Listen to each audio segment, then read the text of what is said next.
Le jardin est toujours aussi beau, mais depuis que Stéphane est incarcéré, Nicole se sent bien seule dans sa maison. La vieille dame et le podologue se connaissent depuis plus de 15 ans, à l'époque où le mari de Nicole était encore vivant. Mon mari lui a fait jurer deux, 3 jours avant de mourir, il lui a fait jurer de ne pas me laisser tomber. Alors il a juré.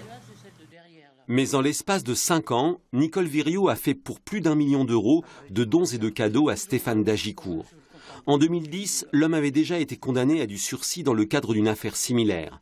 La banque de Nicole fait un signalement. Stéphane est mis en examen et incarcéré le 2 février dernier. La justice considère la septuagénaire comme une victime. Nicole charge son avocate de prouver le contraire. Elle sait ce qui s'est passé, jamais rien n'a été fait dans son dos, que ce soit les différents achats qui ont pu être faits. Elle a toujours été informée de tout. Même le passé judiciaire de M. d'Agicourt était connu. Donc finalement, il y avait aucun sujet d'anicroche entre eux. Je ne suis pas une victime dans la mesure tout a été consenti. J'en avais fait mon héritier, il était là, puis c'était comme ça, c'était bien. Plutôt que je donne l'argent à M. le curé ou au clochard. Les déclarations de Nicole ont toutes pour but de disculper son amie.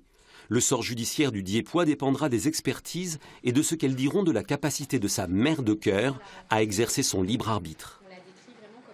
À partir du moment où on considère qu'elle a ses facultés pour le faire et pour décider, effectivement, il ne pourra pas y avoir de poursuite puisque les poursuites sont fondées sur un abus de faiblesse et donc s'il n'y a pas de faiblesse, il n'y a pas de poursuite.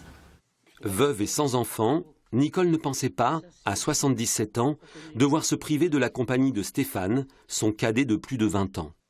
Je leur ai dit, quand j'ai eu la police judiciaire, j'ai dit, moi, de toute façon, si on m'empêche de le voir et si on me le retire, moi, je donne pas cher de ma vie. Hein, qu'est-ce que vous voulez que je fasse maintenant comme ça, sans lui.